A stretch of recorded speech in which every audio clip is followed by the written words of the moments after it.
Olá, muito boa noite. Sejam bem-vindos a mais um Acontece no Centro Espírita. Conforme todas as quartas-feiras, pelas 9 horas da noite, aqui estamos nós para lhe fazer companhia com mais um tema que vamos tratar certamente à luz da doutrina espírita. Hoje vamos falar sobre um tema muito importante, que é a depressão. É um tema que podemos quase que dizer que será a doença da moda. Mas antes de prosseguirmos com este tema, vamos convidá-lo, como já temos feito em programas anteriores, a subscrever o canal da TV Espírita no YouTube. E certamente assim poderá receber todas as notificações de novos programas, de palestras que vão acontecendo na sua TV Espírita. É fácil. É só ir lá, colocar na subscrição e acompanhar-nos sempre que possível. Diz a Organização Mundial de Saúde que o total de pessoas com depressão a nível mundial foi estimado em 2015 em cerca de 300 milhões de pessoas, o equivalente a 4,4% da população mundial. A depressão é classificada pela Organização Mundial da Saúde como o maior contribuinte de incapacidade para atividade produtiva. Define ainda que as perturbações depressivas são caracterizadas por tristeza, perda de interesse ou prazer, sentimentos de culpa ou de autoestima baixa, perturbações do sono ou de apetite, sensação de cansaço e baixo nível de concentração. Portanto, isto tudo transmitido pela Organização Mundial de Saúde. A depressão pode ainda ser duradoura ou recorrente, prejudicando substancialmente a capacidade de uma pessoa funcionar no trabalho ou na escola ou lidar com a vida diária. Na sua forma mais grave, a depressão pode levar ao suicídio. Temos hoje connosco mais uma vez Arnaldo Costeiro, presidente da ASCEV, a quem eu desde já agradeço mais uma vez a sua presença. Boa noite, Regina. E coloco-lhe a primeira questão. A depressão é uma doença do foro espiritual. O que é que diz o Espiritismo sobre a depressão, sobre isto? Bom, a depressão, em termos de ciência médica, em termos de digamos assim, do conhecimento público, é uma doença psíquica. As doenças psíquicas que foram transformadas em profissões, não é? Ou, embora arranjaram uma metodologia de tratamento baseada em profissões, seja na medicina, seja na área da psicologia, seja na área da psicoterapia, são direcionadas à psique. A psique é uma palavra grega que só quer dizer espírito, não quer dizer mais nada, só quer dizer espírito. Os gregos viram-se gregos, é verdade, para traduzir a palavra espírito do aramaico. Nós nos vimos gregos porque nós fomos ao grego buscar essas informações. Depressão, da palavra português, do português, é naturalmente uma palavra por composição, digamos assim, de um prefixo, de e de um nome próprio, pressão. E, portanto, pressão de alguma coisa ou de alguém. E isso é a realidade de uma análise simplista. Não vale a pena estarmos enfim, quer dizer, a complicar mais as coisas. 300 mil em 2015, hoje serão talvez muitos mais, mas o que acontece é que, de facto, metade, ou mais da metade, talvez, da medicação que sustenta o tratamento destas doenças, das psicoses, das neuroses, das esquizofrenias, e que conduz de uma forma geral a esta questão da depressão, mais da metade da medicação é desta área, é desta ordem. E naturalmente, como podemos imaginar, há aqui interesses económicos em presença. Não é possível dizer assim uma pessoa que tem depressão ir ao médico, diga lá ao médico que o seu problema é espiritual, porque a maior parte não tem essa coragem e a maior parte tem medo que o médico seja maluco ou que interne para um tratamento ainda mais profundo. Portanto, em boa verdade, depressão está a impressão de quê? Uma equipa de cientistas de várias procedências e que se reuniram em volta de um projeto de física quântica definiu a depressão como algo relacionado, depois de um estudo profundo, de um estudo aturado, como algo relacionado com um agente, com um observador que estaria localizado no interior do nosso cérebro. E eles próprios, 13 cientistas, definem claramente que vasculharam todo o cérebro, vasculharam todas as partes do cérebro, toda a composição do cérebro, e não encontraram um observador. Curiosamente, entre esses cientistas não havia nenhum espírita. E eles concluíram que esse observador, que analisa aquilo que nos vem ao conhecimento, pela visão, pela audição, por outros sentidos, eles concluíram que esse observador só podia ser o espírito. Logo, tudo aquilo, e é um estudo profundo sobre a depressão que eles fazem, exatamente baseado na depressão que eles fazem esse estudo, tudo isto nos sinaliza de que é um problema relacionado com a parte espiritual. Para a Organização Mundial de Saúde, as causas da depressão podem vir de variadíssimas, podem proceder de variedíssimos motivos, razões, entre elas a pobreza, falta de emprego,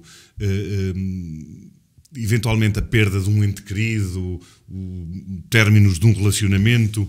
No atendimento que a ASCEB faz há mais de 40 anos a pessoas necessitadas de auxílio, qualquer que seja, quais lhe parecem ser as causas de comportamentos para esta situação da depressão? Bem, embora nós possamos falar da Organização Mundial de Saúde, os agentes mais credenciados para falar disso estão na área da saúde pública, da saúde profunda, das várias patologias. E curiosamente, nós sabemos que a Organização Mundial de Saúde considera os aspectos espirituais como também fazendo parte da nossa vida, além dos materiais, além dos psicológicos, que é quase a mesma coisa, não é? Psicológico, psique é espírito, da área do espírito, da área sociológica e por aí dentro. Portanto, divulga-se isso. A classe médica, por exemplo, ou a classe de enfermagem, por exemplo, hoje tem conhecimento ao nível das suas profissões que a Organização Mundial de Saúde considera este aspecto da depressão, que está contabilizado na área da mediunidade e, naturalmente, da obsessão, tem conhecimento que a Organização Mundial de Saúde considera 2 patamares da mediunidade. O patamar da doença e o patamar da terapia. E que considera a Organização Mundial de Saúde que há um patamar em que a pessoa desequilibrada emocionalmente, ou essa coisa toda, que diz coisas que não têm cabimento, que não têm pé nem cabeça, que são médiums descontrolados.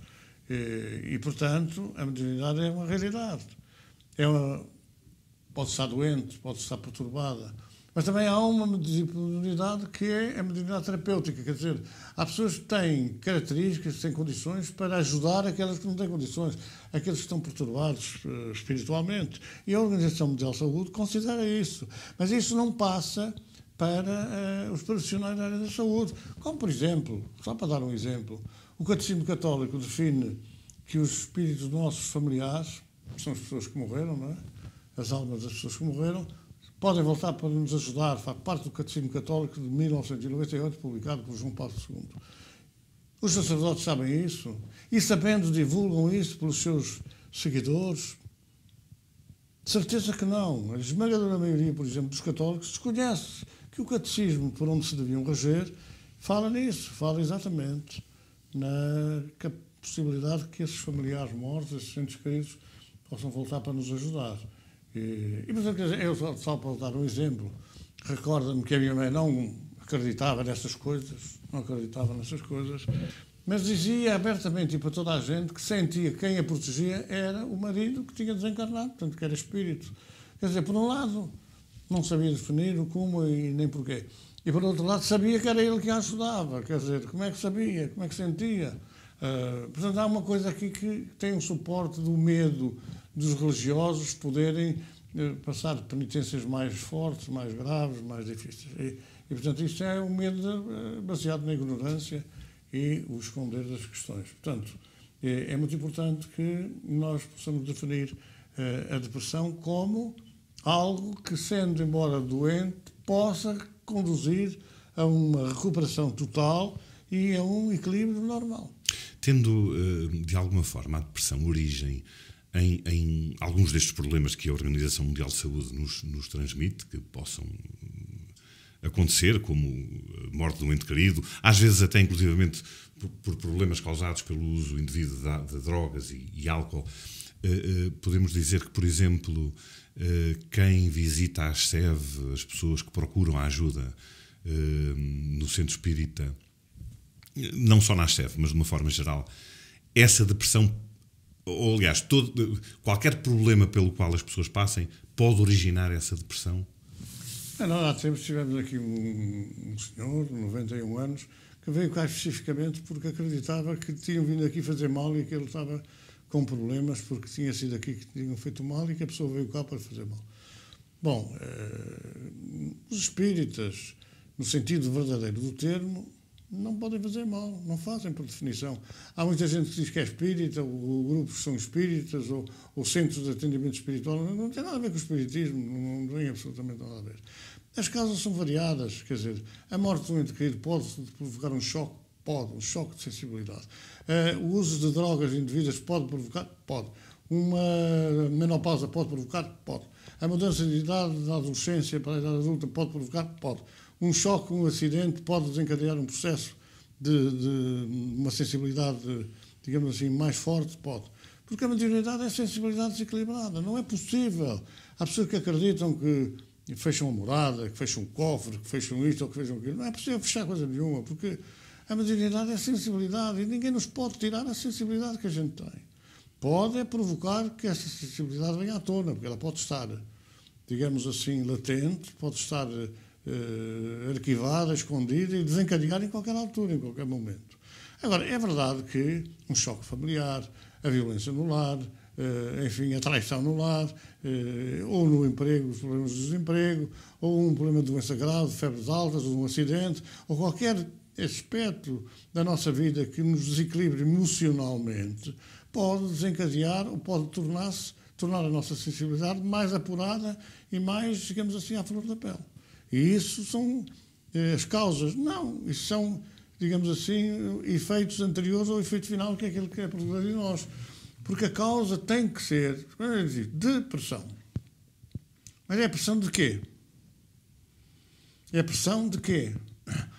É pressão do marido que exerce escravatura sobre a mulher, é a pressão da mulher que exerce escravatura sobre o marido, também há, é a pressão dos pais que fazem isso aos filhos, é a pressão dos filhos que o seu comportamento desencadeia um processo nos pais.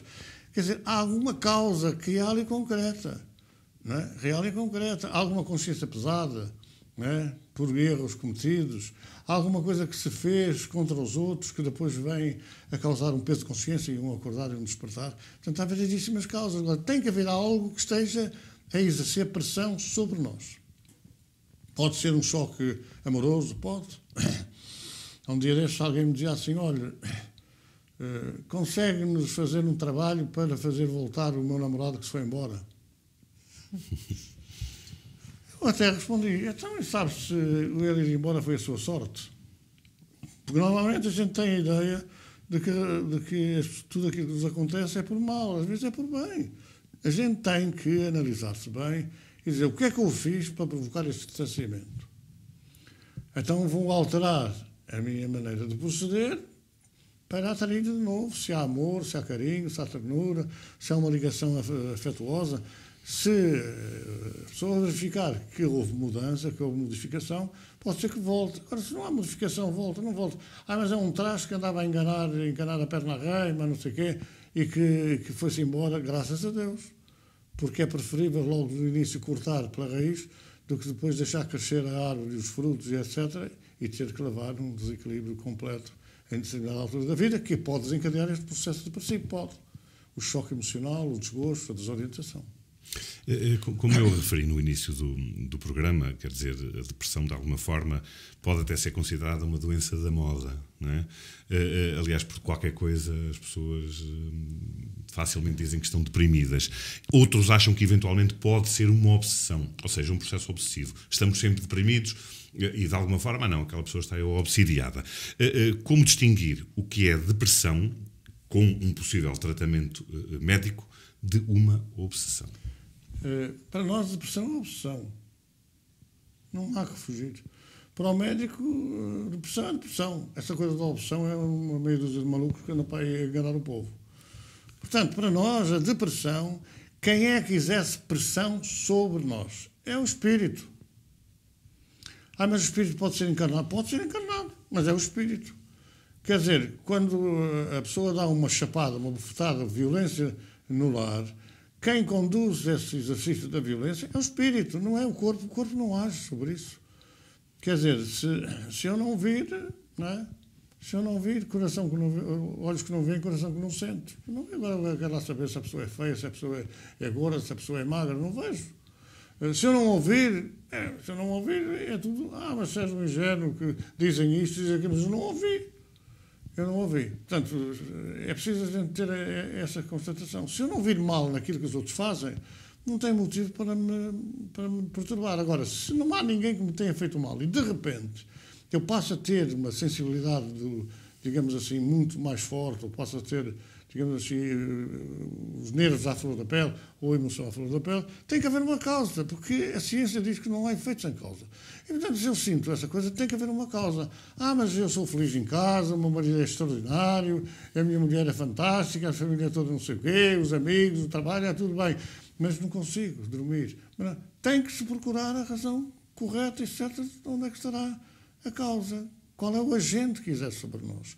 E em termos de análise espírita, ou espiritual, vamos falar assim, quando essa pressão é negativa, é obsessão.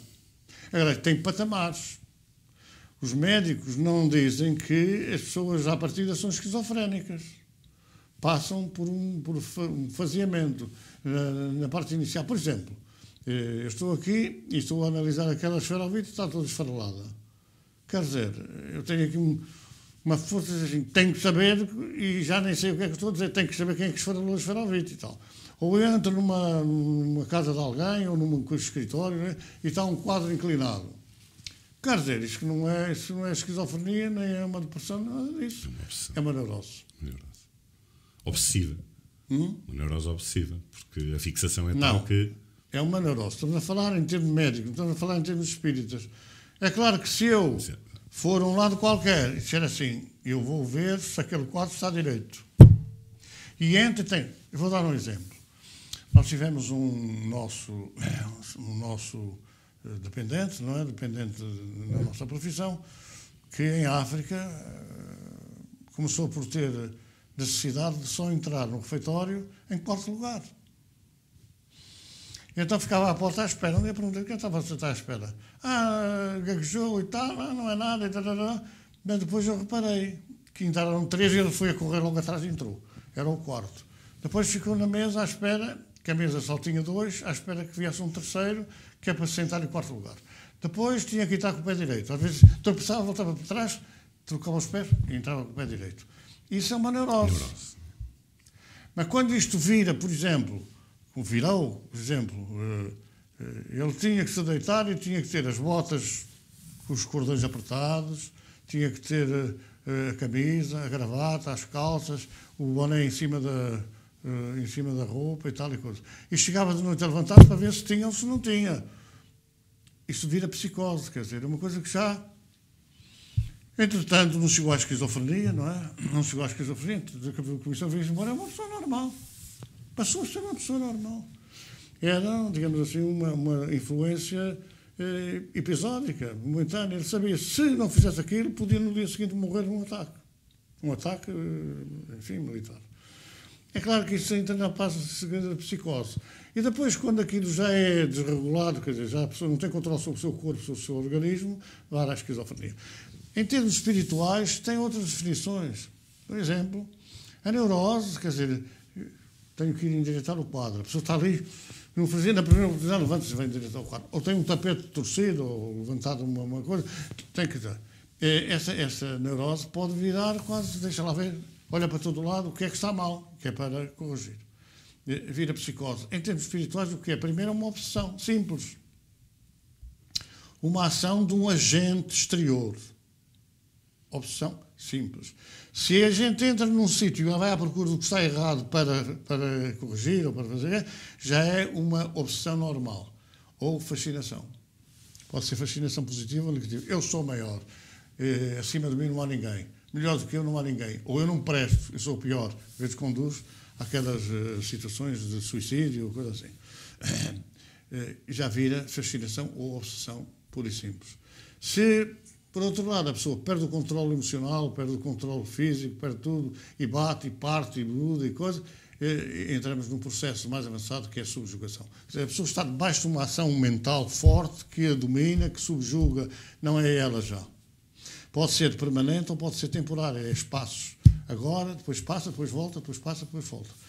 Sendo que quando há um desajustamento, um desregramento dos neurónios, da parte nervosa, etc., isso pode desviar aquilo que chamam da loucura, que é realmente a pessoa já não tem, quer dizer, o cérebro direito, a parte direita do cérebro já não liga com a parte esquerda e isto ainda é tudo descontrolado, a pessoa quer dar um murro e dar um pontapé e coisas desse género. Por acaso, a minha avó, se me permite contar, a minha avó materna, a dada altura, quando partiu o meu avô, ela começou a entrar assim, ficava deprimida, muito tempo calada, e depois, de repente, aquela tristeza, começou a ter medo de que dizia que a casa ia pegar fogo. E então começava a abrir as torneiras, ia para a cozinha, abria a torneira para verter água, ia para a casa de banho, e quando a minha mãe ia atrás para ver se desligava as torneiras, ela dizia, não, que isto vai pegar fogo, a casa vai pegar fogo. Já era uma obsessão depois, porque realmente viemos a descobrir que naquele local, em tempos onde era o prédio, tinha havido um fogo. E lá aliás, nós tínhamos a nossa familiar, a minha avó, que tinha um processo também que era curioso, às vezes engraçado, e ela tinha que saber a resposta para alguma coisa. Lembrava-se, não se lembrava de um nome qualquer, e ligava a toda a gente só para obter essa resposta, qual era o nome, e tinha que anotar, porque não se podia esquecer. Isso foi episódico, porque é assim. Exatamente. É assim. Qual é a marca do seu televisor? Qual é a marca do seu televisor? Ela às vezes falava com as familiares dela e tal, e uma dizia, eu tenho um Sierra, eu tenho não sei o quê, um Philips, eu tenho não sei o quê. E ela ficava naquela, não sabia o que dizer, tinha que telefonar para saber qual era a marca do televisor, se fosse à 1 da manhã, fosse às 2 da manhã. Aliás, tive que levar um dia a uma casa num bairro para perguntar à pessoa da casa, eram 2 da manhã, o que era uma coisa assim. Isso é obsessão. Isso é obsessão. Que depois passou, eu ia fazer uma viagem. Todas as placas que havia na rua, na estrada, com o nome das aldeias, ela tinha que apontar tudo. Apontava, ela deixou uns 10, talvez, livrinhos de apontamentos com os nomes das coisas, tudo. Ela não via televisão, não ouvia rádio, porque a televisão, quando falassem nisto ou que falassem daquilo, ela tinha que apontar para dizer assim, tu já não te lembras, estás louca. Porque tu já não te lembras do que é que tu ouviste, não te lembras do nome daquela coisa, não te lembras aqui, e ela ficava numa aflição terrível, tinha que se lembrar. Então, para isso, apontava tudo, e já nem contava nada a ninguém. Isso é obsessão, que não é subjugação, porque ela tinha, fora disso, estava consciente, estava normal. Mas podia galgar para isso, era médium, trabalhava na mediunidade, e, portanto, tinha que ter defesa, tinha que ter também a proteção. No que diz respeito à depressão, obviamente que nós sabemos que a maior parte das pessoas em estado depressivo começam no psicólogo e acabam no psiquiatra e com medicação forte para que de alguma forma acalmem e adquiram a normalidade na sua vida. O que é que a doutrina espírita pode fazer para ajudar o que acontece estes processos depressivos? Tomam medicação e o corpo, digamos assim, fica num estado de não reagir à ação das causas. Neste caso concreto, a ação dos espíritos. O corpo não está completamente livre e, portanto, eles não podem exercer sobre o corpo aquilo que querem. No momento em que a medicação começa a não fazer efeito, e aquilo tem tempo de fazer efeito, volta tudo ao mesmo. E há medicação para baixo e para cima. Vamos analisar isto, as drogas. Há as drogas down e as drogas up. Há as drogas para baixo e as drogas para cima. Há drogas que as pessoas tomam para se acalmar, para não andar nervosas, e depois andam a dormir toda a vida em pé, e é preciso dar drogas para elas levantarem. E isso provoca, normalmente, um desregulamento da parte, digamos assim, arterial, da parte da pressão arterial, e nós vemos, normalmente, as pessoas que andam nos médicos a fazer o tratamento depressivo acabam sempre por ter também fazer um tratamento cardíaco. Mas é evidente que isso tem a ver com digamos assim, uma limitação, digamos assim, do organismo a reagir de tal maneira. As pessoas andam sempre a dormir, ou querem ir sempre à cama, ou não sei, depois têm que trabalhar, têm que tomar medicamentos para evitar, para acordarem. Naturalmente que a medicina não tem resposta para isso. Aliás, felizmente, hoje começa a ser já muito frequente o conselho que alguns médicos dão aos seus doentes para virem tratar-se numa casa espírita, porque não encontram forma de debelar o problema. Nós temos aí pessoas a tomar medicamentos há 30 anos, medicamentos para a depressão, então nunca resolveram, quer dizer, o medicamento tem um tempo de ação, então andam 30 anos a tomar antidepressivos, calmantes, ansiolíticos, por aí fora. É porque o agente não passa, o agente não vai embora. Pica-miolos, como às vezes costuma dizer, não prestes, não prestes, não prestes, não prestes. A pessoa pode estar a dormir e não ouvir, mas quando começa a acordar, não prestes, não prestes, não prestes. E a certa altura há casos até que dizem, não presta, mata-te, não vais ficar a fazer nada. E há muita gente que se suicida nessa sequência. Portanto, o que eu diria é que, no meu entendimento, daquilo que eu conheço da doutrina espírita, a depressão é absolutamente um problema na área espiritual. É claro que nós estamos desenvolvendo uma tarefa digamos assim, de medicina e espiritualidade, não propriamente de substituição, de dizer, não vai ao médico, isso não é nada disso, isso é espírito, não é nada disso. A gente não procede dessa maneira. Nós sempre aconselhamos as pessoas a ir ao médico, a analisarem, porque há situações em que é necessário tomar vitaminas, tomar fortificantes. Exatamente para equilibrar o que há de desgaste no uso desses antidepressivos, desses calmantes, desses ansiolíticos. E, portanto, é necessário sempre um acompanhamento médico. Agora, a medicina tem que chegar a uma altura que não pode prescindir da ajuda espiritual. É medicina e espiritualidade. Não é medicina ou espiritualidade, não. É medicina ou espiritualidade. É medicina e são complementares. E quando assim acontecer, nós vamos ser colaboradores da medicina, como a medicina vai ser colaborador dos tratamentos que a gente faz na área psicológica ou psíquica, ou, como nós dizemos e com propriedade, na área espiritual. Cada vez mais tem sido comum aparecerem crianças depressivas. Será que essas crianças tão pequenas que são já podem trazer esses problemas de outra vida? Todos nós, quer dizer... Até porque a criança pequena atingir um processo depressivo é complicado, porque ainda não tem, de alguma forma, problemas em termos de vivência, não é? Podemos dizer que pode vir de vidas anteriores. A questão da depressão nas crianças é uma questão óbvia, pois claro que a criança é ativa, é interventiva, enfim, às vezes em consequência daquilo que é a educação no lar, não para, não fala, pula, salta. Se estiver doente ali para estar aqui del rei que vai morrer. Se estiver agitada, aqui del rei que tem que ir ao médico. Vai ao médico, o que é que o médico vai dizer? Mas como é que o médico vai dizer? Uma criança que é agitada, que é nervosa, o que é que vai dizer? É depressão. E por isso é que há os pedopsiquiatras das crianças, não é? Porquê? Porque o que é que vão perguntar a uma criança? Olha lá, qual é o teu problema? Não dormes porquê? O que é que a criança vai dizer? Não durmo. Olha, tu da noite vais ter com os teus pais à cama, tens medo. Porquê? O que é que a criança vai dizer que tem medo porquê? Nem os adultos conseguem dizer. Nem os adultos conseguem dizer porque é que não dormem. Ó, Sr. doutor, eu não durmo. Mas não dormo porquê? Não sei. Se soubesse, não ia ao médico. Portanto, como é que vai fazer um trabalho psicológico, psiquiátrico a uma criança?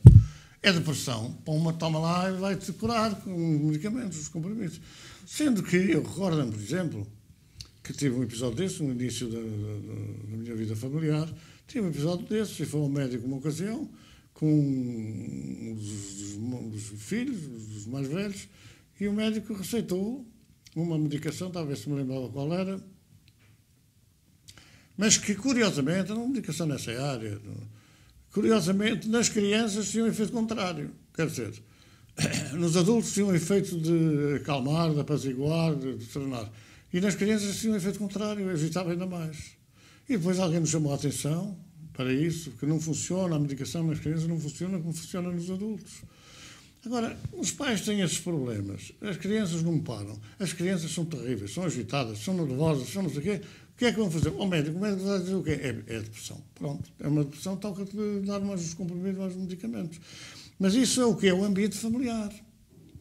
Esse é um ambiente familiar, são as perturbações que acompanham os pais e que atingem aqueles que têm menos defesas, que são as crianças. E mais, às vezes atingem as crianças para chegar aos pais. Atingem as crianças para chegar aos pais. Nós temos variedíssimos casos. Pessoas que vêm com os filhos, chegam aqui, eles não dormem, eles são terroristas, são assim, são assado, cozido e frito. Entram no salão, começam a ouvir a palestra, as crianças adormecem e eles ficam a dormir, a olhar para o balão. O problema é dos pais, não é o problema das crianças. Se os pais estiverem equilibrados, se os pais estiverem serenos e tranquilos, as crianças estão serenas e tranquilas. Como é que as crianças chegam à escola, já falamos disso algumas vezes, chegam à escola calmas? Não podem chegar à escola não calmas, porque as crianças levantam-se, desde que se levantam até sair para a escola, é só berro, só berro, só grito, só berro, só discussões. E as pessoas não veem que muitas vezes transmitem aos filhos essas alterações. Para que é berrar? Pegar não é nas orelhas, antigamente pegava-se uma orelha, vai, senta-te ali e come. Agora não, come, começa tudo a barrar para comer. Quando diz assim, não vês televisão, não há telemóveis, não sei o quê, come. Temos que ir para a escola, está na hora. Pronto, mas não, quer dizer, é guerrear. As crianças chegam à escola, calma, não, ficam agitadas. A primeira meia hora da aula não houve nada. Sem dúvida. Não houve coisa nenhuma. E, portanto, é esse trabalho no domínio da educação que não é feito. Algum ministro, algum secretário de Estado, algum desses luminares do conhecimento, já pensaram que as crianças é conforme têm em casa, conforme vão. Conforme se encontram em casa, é conforme vivem no dia a dia. Alguém já pensou assim, vamos cá cantar agora aqui o Bailinho da Madeira ou o Malhão, para acalmar, descontrair as crianças. E agora sim, agora vamos. Antigamente era na Universidade Portuguesa, cantava o hino dos Lusitos e não sei o quê, e a gente até gostava, queria saber agora. Minhas botas velhas cardadas, havia uma canção assim, ou Somos Pequenos Lusitos. O que é que tem a ver com o Hitler, o que tem a ver com essa coisa? Eu não fazia a mínima ideia do que era o fascismo, do que era o colonialismo, eu tinha alguma ideia disso. Agora, criou-se essa história do fascismo para aqui, do fascismo para lá, isto é tudo fachada.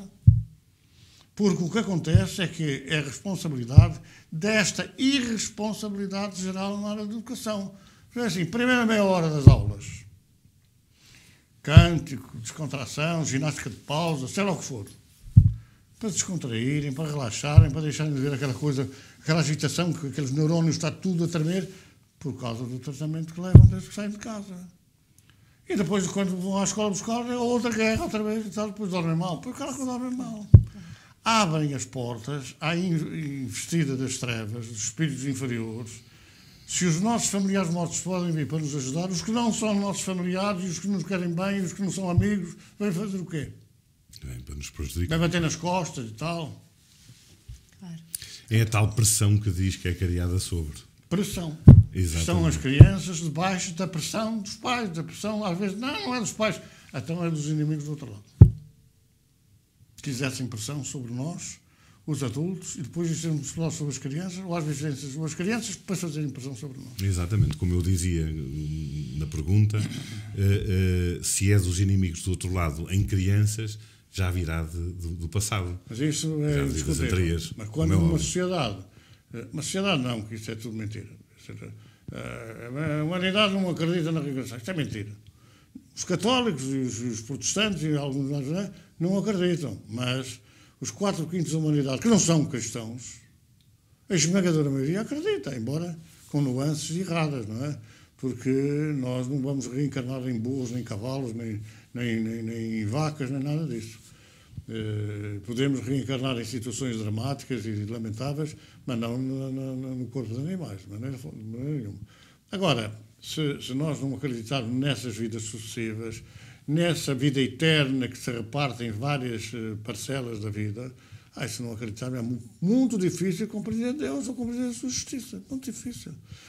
E é muito difícil compreender como é que esta gente que agora anda aí à rasca com o coronavírus ou não sei o quê, como é que as pessoas não se recordam, não se lembram que a guerra, sendo a forma de fazer política para outros meios, não é?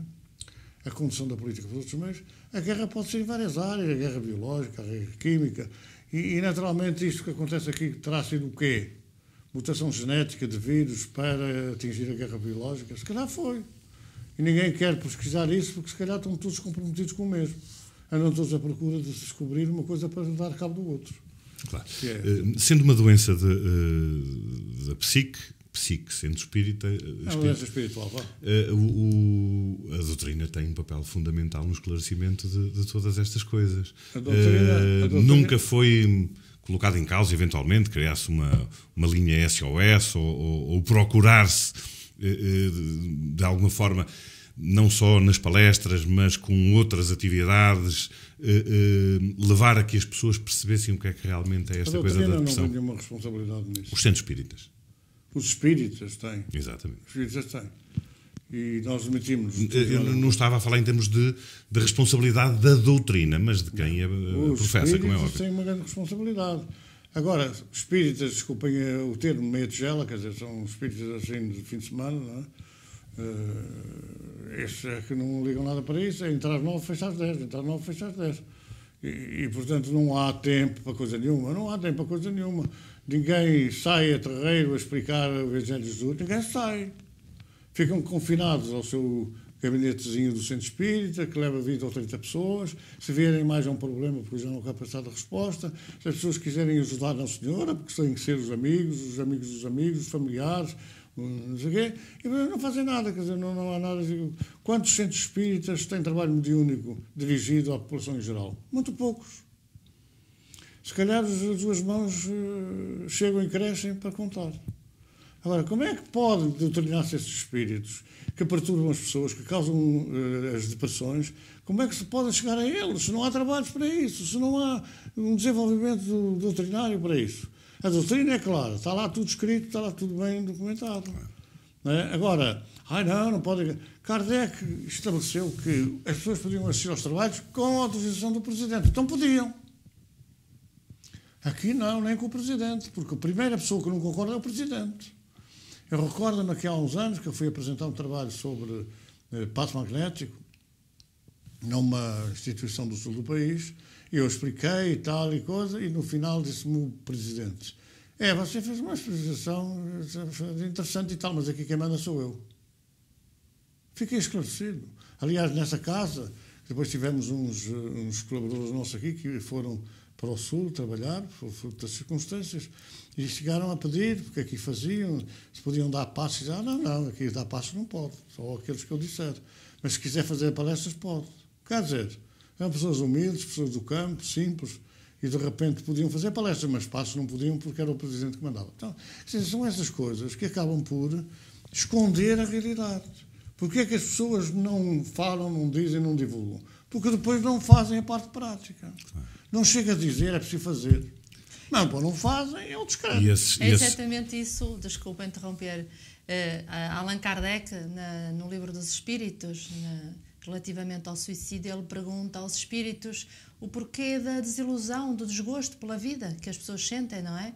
Que no fundo é uma das causas da depressão. E os espíritos respondem: a ociosidade.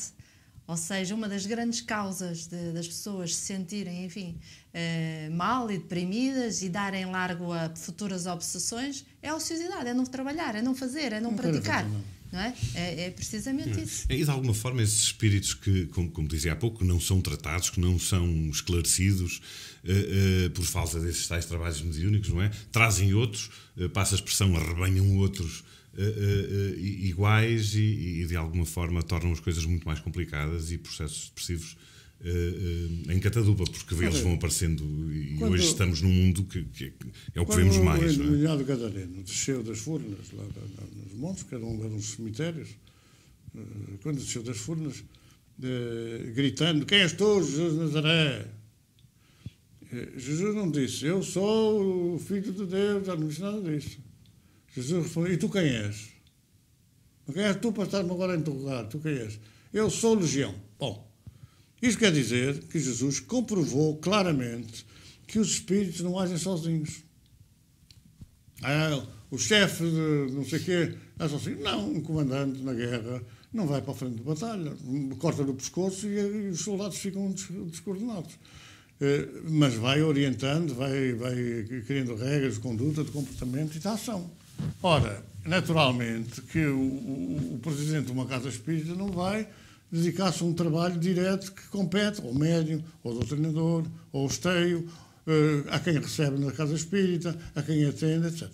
Cada um tem o seu lugar, mas tem que haver uma coordenação. Se, de facto, aparecem espíritos que são coitados, são espíritos sofredores, às vezes são escravizados por forças das tais legiões, não é? Que comandam aquela gente que manda para a frente, como os peões de brega, para irem ao encontro dos touros. Com certeza que há outras forças por trás maiores. A gente pode doutrinar 20, 50, 100, mas aos chefes não chega logo. Porque assim, vou tratar desta pessoa desobsessão. Mas como é que eu vou desobsediar uma pessoa sem chegar ao chefe da obsessão? Trato os sofredores, trato os espíritos coitaditos, que não liga a mando, à ordem, que não se consegue mexer, mas não chega ao chefe, porque a pessoa melhora e vai embora. A pessoa melhora e vai embora. Eu, por exemplo, nós temos aí companheiros, outros centros, que dizem que são 3 tratamentos e fica curado, e as pessoas ficam na mesma. 3 tratamentos fica curado, mas que tratamento? Na Marquesa, deita na Marquesa, faz ali umas passagens de energia, está curado, mas os espíritos continuam lá. Continuam agarrados, não se vão embora. Esta casta de espíritos está no Evangelho, só com muita oração e jejum. Jejum de maus sentimentos, maus pensamentos. Portanto, não é possível nós fazermos uma desobsessão, atingirmos as fias, sem haver essa mutação, essa mudança daqueles que trabalham. E temos que ter a noção que, ao chegar aos chefes, a coisa pia mais fino. Os pequenitos são sofredores, a gente vai orientando, retira-os daqui, diz o lá. Mas os chefes não é fácil de retirar. E, portanto, quando chega a essa altura, tem que haver muita moral, tem que haver muita força interior, tem que haver muita força mental para conseguir neutralizar a ação maléfica desses espíritos. É ação maléfica desses espíritos. Diz que nós, dando de graça aquilo que recebemos, é assim que deve ser, não é? Que será suficiente para ajudarmos o próximo. Mas imaginemos que, por exemplo, em termos de tratamento num centro espírita, num trabalho mediúnico, alguém se encontra também num processo depressivo, início ou não. Será que essa pessoa, esse trabalhador, consegue ajudar alguém que também está a passar por isso? Se nós não tivermos a mania que ou nós ou ninguém, se a pessoa que a gente pretende ajudar merece e chegou a hora, é ajudado. Mas não tem independentemente de quem está a ajudar, estar bem ou não. Porque Deus, eu perguntei uma vez aos mentores o seguinte: como é que há pessoas que vão a essas mulherzinhas e tal, que levam dinheiro por tudo e por nada, como é que vão lá e conseguem melhorar? E a resposta foi muito clara: Deus tem que se aproveitar das circunstâncias para socorrer aqueles que merecem. Se aquela circunstância é aquela, e, por exemplo, nós tivemos uma altura que desde Macedo Cavaleiros até o Algarve não havia nenhuma casa espírita.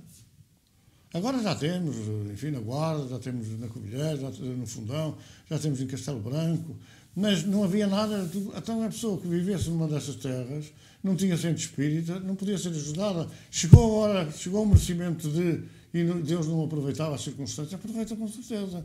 Não vai dizer assim: vou proteger esta médium que trabalha pelo bem às 9, pelo mal às 10, pelo bem às meio-dia, não é? Isso é que não vai proteger. Claro. Mas é aquela pessoa que precisa de ajuda e que merece ser ajudada. Portanto, se eu não estou bem, eu vou ter com uma pessoa para ajudar, e eu não estou bem, mas a pessoa precisa de ajuda e merece ajuda, ela vai receber. Até porque é toda uma equipa que trabalha não só na sala mediúnica, mas também do lado de lá, a apoiar os trabalhos. Nós tivemos um companheiro, que há muitos anos, já desencarnou, que dizia assim: os espíritos, os guias, não são mais evoluídos que nós, às vezes até são menos. Então guiam o quê? Como é que um cego guia outro cego? E é ao nível de não verem os dois. Quer dizer, então, se um cego quer guiar uma pessoa que vê mal à distância, que vê mal a perto ou longe, portanto, não é possível acreditar. Quer dizer assim: não, eu tenho um guia, mas ele é mais atrasado do que eu. Então não é guia, vai embora, vai guiar outra pessoa que está menos adiantada. Isto é uma prosápia lamentável, não tem qualquer pé nem cabeça agora. O que acontece, na maior caso das casas espíritas, isto é verdade e não vamos escamotear as coisas. Há o dono da casa espírita, que às vezes toma o título de presidente. Há o médium principal, que eu não percebo o que é que isso é. O médium principal, não sei o que é. Depois há os outros médios, que são os juntos dos médios principais. E muitas vezes quem é o médium principal? É a esposa ou o marido do dono. E os secundários e terciários são os filhos, são os primos e são as coisas. Quer dizer, quando a gente vê um centro espírita, por exemplo, só podem doutrinar os elementos da mesma família. Os outros podem ser quem forem, mas os doutrinadores têm 3 médios, têm que ser 3 familiares, pai, filho e mãe e avó, não sei o quê. Mas depois este não pode estar porque, por qualquer razão, foi para fora, ou teve de serviço, não sei o quê. Então vem o irmão do irmão, que às vezes até nem frequenta o centro espírita. Quer dizer, porque é esta digamos assim, este poder, esta posse, que é uma posse empresarial e que numa casa espírita não deve existir. Exatamente. Para finalizarmos, que mensagem é que pode ser deixada a alguém que passe por este processo depressivo? Bom, o que nós podemos dizer é que a ajuda que precisa é uma ajuda espiritual. Não vamos dizer, a gente pergunta-me assim, olha, onde é que aconselho? Eu vivo em tal sítio, aconselho, se eu não posso aconselhar. Vá lá, se gostar, fique. Se não gostar, mude. Porque eu não posso, por exemplo, olha, em Lisboa, vá a tal sítio. Mas Lisboa ninguém faz trabalho de desobsessão. Mas eu fui a um tal centro que tinha trabalhos e tal, mas agora não estou nesse sítio e aqui onde é que eu aconselho a ir? A pessoa vai, só tem passos, água fluidificada e um quarto de hora de palestra, porque há muita pressa, não há muito trabalho a fazer, fora da casa espírita. Pois com certeza, mas isso não é espiritismo. Quer dizer, a gente para a dor não entra de férias, nem entra de fim de semana, nem entra agora para ir ver as telenovelas. Isso é uma coisa que está ultrapassada, absolutamente. A gente tem que assumir um compromisso, todos os dias. Mas ao menos aquilo que a gente pode assumir, um dia por semana, 2 dias por semana, tem que assumir. Tem que assumir. Vai acordar mal se não assumir, vai acordar mal se não assumir. Acordar mal no mundo espiritual. Porque nós não servimos a ninguém. Eu não sirvo a A, B, C ou D para ser simpático a este ou para ser simpático àquele. Eu sirvo a Jesus, que nos mandou ir e anunciar a boa nova a toda a criatura. E a boa nova anuncia-se pelo exemplo, não anuncia-se pelo palavreado, pela coisa. Mas você não faz. Você não faz, quer que eu faça. Portanto, é esta pecha que nós vemos hoje aqui, naquilo que eu queria dirigir às pessoas que estão debaixo de depressão. Procurem um centro espírita, aprendam a doutrina espírita, estudem a doutrina espírita, façam uma coisa que é possível fazer. Reúnem alguns amigos, 3, 4, 5, façam um evangelho no lar, partam para uma célula que pode dar origem a um grupo espírita, uma casa espírita da nova era, da nova vaga, essa coisa dos centros espíritas antigos não fazem nada, ou não fazem pouco mais do que nada, não é? Tem que ser ultrapassado, não é? Agora já é uma moda que os médios vão ao mundo espiritual consultar os espíritos para depois virem dizer as coisas. Então é um absurdo, uma aberração. Então não é preciso espiritismo. Então fecha-se as casas todas, não é preciso. Os espíritos que entram, há pessoas assim, não, agora vão para casa porque os espíritos vão lá tratar do assunto. Então não é preciso espiritismo. Porque é que Jesus afastava os espíritos? Então não olha assim, vão lá para casa que depois os meus servos lá do outro lado lá vão resolver esse problema. Então já iam antes. E, portanto, é esta ignorância que nós alimentamos e que temos que travar definitivamente. É mostrar a doutrina, não dizer assim, será que eu posso fazer? Eu não posso fazer. Então não mostro. Então reúnem meia dúzia de elementos, façam o evangelho, a mediunidade vai despontar, naturalmente, e vão poder ajudar-se uns aos outros numa primeira fase e depois ajudar aqueles que precisam numa segunda fase.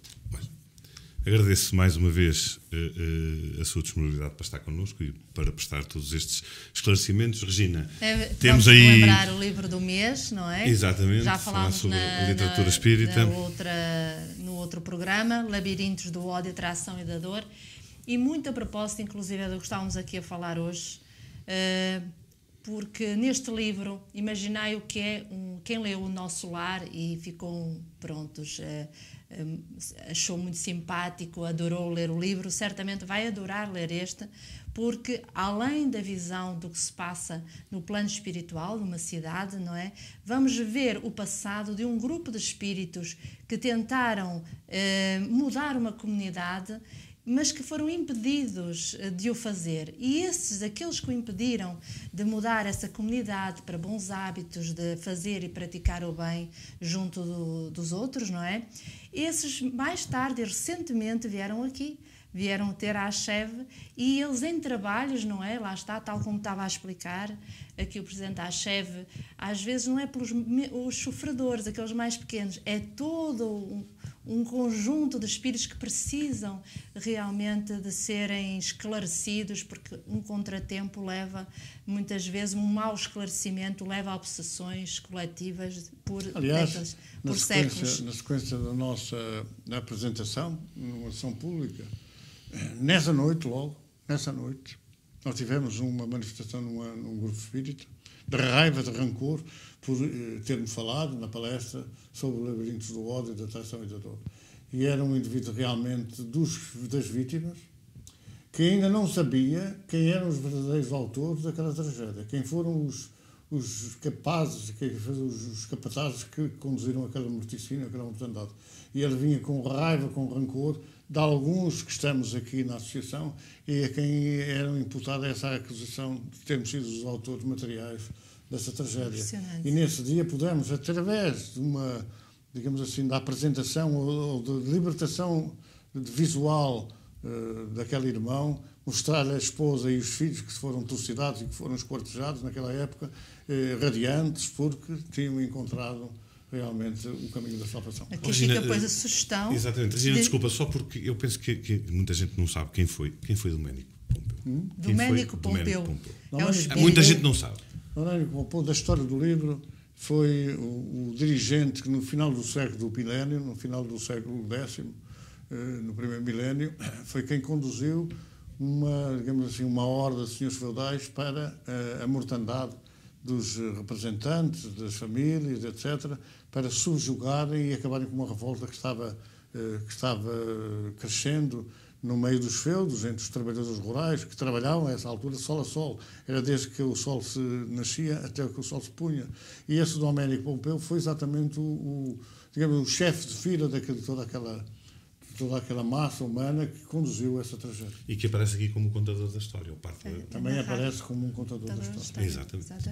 Entretanto, a outra proposta, e a propósito do que também falou há pouco sobre muitas questões de depressão na infância, tem a ver com a educação dos pais. Este livro, Arte Moral de Educar os Filhos, do Walter Barcelos, é uma boa sugestão. Porquê? Porque pega na Boa Nova de Jesus, no Evangelho, pega também em tudo aquilo que podemos retirar do Espiritismo e transforma em atividades, em sugestões de como conversas no Evangelho do Lar com os filhos, atividades que podem fazer os pais e, portanto, isto vai dar resposta também a ouvintes que nos têm perguntado que orientações podem ter para com os filhos.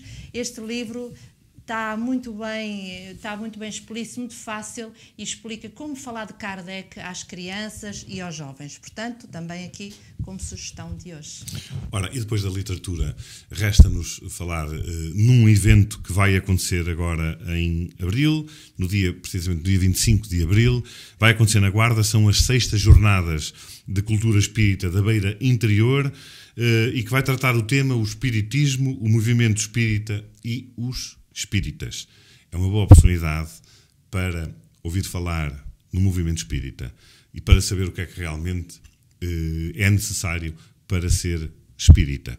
Para se inscrever, pode fazê-lo através da Associação Espírita Igitaniense. É isso mesmo, Igitaniense. Por nós, concluímos mais um programa.